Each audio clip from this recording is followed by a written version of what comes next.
మరికొసేపట్లో మనతో Zoom call join అవుతారు. Right, ముందుగా శివపార్త్ గారితో మాట్లాడదాం. జనసేన పార్టీ రాష్ట్ర అధికార ప్రతినిధి శివపార్త్ గారు, గుడ్ మార్నింగ్ అండి. గుడ్ మార్నింగ్ అండి. బ్రహ్మనాయుడు గారు ముందుగా మీకు ప్యానెల్ లో ఉన్న సో ప్రధానంగా రెండు అంశాలు తీసుకున్నాం ఈరోజు చర్చలో.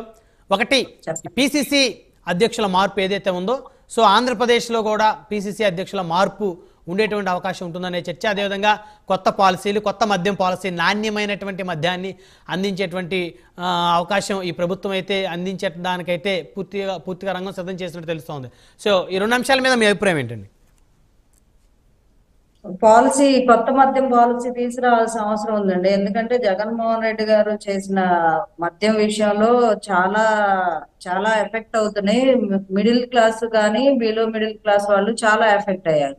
అలాగే ప్రజలు ఆ కల్తీ మద్యం తాగడం వల్ల ఆరోగ్యాలు దెబ్బతిని చాలా వరకు, ఎలాగా అంటే అసలు దానిలో ఏం కలుపుతున్నారేమో కానీ కిడ్నీలు కూడా అసలు ఎక్కడి నుంచి ఎట్లా రోగాలు వస్తున్నాయో కూడా అర్థం కాని పరిస్థితుల్లో ఎక్కువ చాలా మంది kidney affected, liver affected cases చాలా నమోదైంది గత 5 సంవత్సరాలు ఆరోగ్యపరం.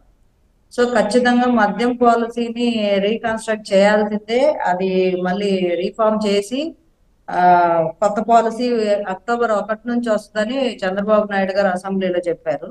సో దీనికి ఎలా చేయాలి ఏంటి అని చెప్పి తర్జన భర్జనలు జరుగుతున్నాయి. అలాగే రేట్ల విషయంలో మాత్రం తక్కువకి, ఇంతకు ముందు ఉన్న ప్రైజెస్ అంటే గతంలో ఉన్న 14 నుంచి 19 వరకు ఉన్న ప్రైజెస్ కి ఇంకొంచెం ఒక 10% యాడ్ చేసి పెడతారేమో కానీ జగన్మోహన్ రెడ్డి గారు ఉంచిన ప్రైజెస్, ఆయన తయారు చేసే మద్యం అయితే అలాంటిది అయితే రాదు.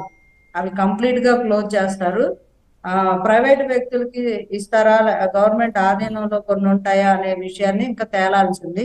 ఎందుకంటే ఆ మద్యం అమ్మకాల మీదే దాదాపు 25 సంవత్సరాలకు సరిపడా 25,000 కోట్లు అప్పు తీసుకొచ్చిన పరిస్థితి.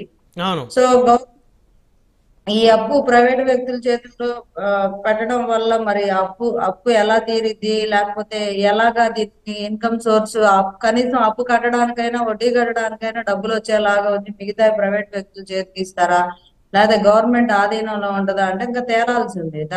దాని మీద డిస్కషన్స్ నడుస్తున్నాయి. మద్యం పాలసీ అందరికి ఫ్రెండ్లీ, అంటే ఎలాగా అంటే దీనివల్ల ఏదో ఖజానా నింపుకోవాలి, ప్రజల ఆరోగ్యాలతో చెలగాటాలాడాలి అనే ఉద్దేశంతో ప్రభుత్వం పనిచేయదండి. ఖచ్చితంగా ప్రజల ఆరోగ్యాన్ని దృష్టిలో పెట్టుకొని ఇంతకు ముందు దానికన్నా ఇంకా షాపులు తగ్గించవచ్చు. ఇంతకు ముందు 3,000 పైన ఉన్నాయి, ఇప్పుడు 2,000కే కుదిస్తారు అనేది కూడా ఒక వినపడింది, ఒక వార్త. అది ఎంతవరకు అంటే అది రేపు పాలసీ వచ్చిన తర్వాత తెలుస్తుంది. సో దీన్ని బట్టి మనం అర్థం చేసుకోవచ్చు, నాణ్యమైన మద్యాన్ని ఎవరికి ఇబ్బంది లేకుండా, ప్రజల ఆరోగ్యాలకు దెబ్బతినకుండా, అలాగే వాళ్ళ జేబులకు చిల్లు పడకుండా, అట్ ద సేమ్ టైం ప్రభుత్వానికి కూడా తీసుకొచ్చిన అప్పు కనీసం వడ్డీ అయినా కట్టే పరిస్థితిలో ఉండేలాగా అందరికీ అనుకూలంగా సానుకూలంగా ఉండే పాలసీనే రూపొందిస్తారు ఎన్డీఏ కూటమి. అందులో డౌట్ లేదు ఎలాంటిది. ఎందుకంటే అప్పుడు ఎన్నికలప్పుడు ఇచ్చిన హామీ అది ఖచ్చితంగా నెరవేర్చి తీరుతారు. సో రెండో అంశం వచ్చేసరికి పిసిసి అధ్యక్షుల మార్పులో భాగంగా ఆంధ్రప్రదేశ్లో షర్మిల గారి కుర్చీకి మరి ఇబ్బందికర పరిస్థితి అయితే తలెత్తుతున్నట్టు స్పష్టంగా కనపడతా ఉంది. ఎందుకంటే జగన్మోహన్ రెడ్డి గారు ఇండియా కూటమికి దగ్గర అయ్యే ప్రయత్నం ఏదైతే జరుగుతూ ఉందో ఆ ప్రయత్నంలో భాగంగానే ఇక్కడ షర్మిల గారు మరి తన పీఠాన్ని కోల్పోనున్నారు.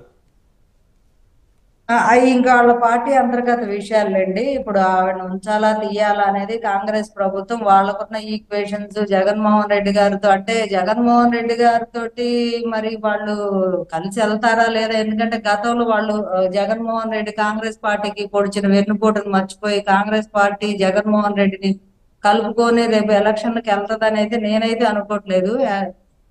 ఎందుకంటే అసలు సగం కాంగ్రెస్ ని కొంగదీసిందే జగన్మోహన్ రెడ్డి గారు. ఆమె మొత్తం తీసుకెళ్లిపోయి పార్టీ ఓట్ బ్యాంక్ అంతా ట్రాన్స్ఫర్ చేసుకుని అట్లా ఒక సపరేట్ పార్టీ పెట్టి ఆంధ్రాలో కోలుకోలేని పరిస్థితుల్లో ఈ రోజు కాంగ్రెస్ పార్టీ ఉంది అంటే కాంగ్రెస్ పార్టీకి ఉన్న సంస్థాగత ఓటు 35%.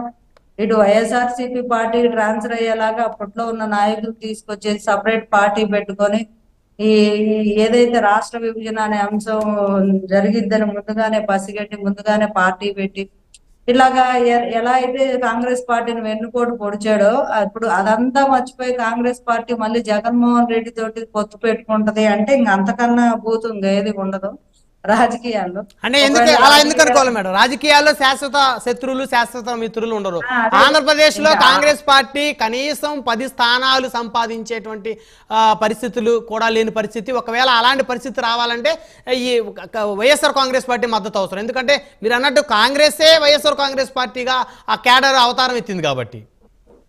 అవతారం ఎత్తింది అంతే. మొత్తం జగన్మోహన్ రెడ్డి గారికి ఏమన్నా ఇండివిజువల్ ఓట్ బ్యాంక్ లేదు, ఏం లేదు. మొత్తం వాళ్ళ ఫాదర్ ఉన్నది కాంగ్రెస్ కూటిల మీదే, ఆ చెట్టు కిందే. ఎవరు పెరిగినా ఆ చెట్టు కిందే పెరిగారు. ఆ ఓట్ బ్యాంక్ ఆ చెట్టుదే. ఏకంగా ఆ చెట్టునే తీసుకొచ్చి ఈయన పొలంలో నాటుకున్నట్టుగా అలా చేశాడు. ఇప్పుడు మళ్ళీ కాంగ్రెస్ పార్టీ పునర్జీవం వస్తది, పుంజుకుంటది అనే దాన్ని నేనైతే విశ్వసించను. అది జగన్మోహన్ రెడ్డి గారితో పొత్తుకు వెళ్తారని అయితే అసలు అనుకోను. కాస్త కూస్తో షర్మిలా గారు వచ్చాక పార్టీ యాక్టివ్ అయింది అని చెప్పి ఆ పార్టీ శ్రేణులు అనుకుంటున్నాయి.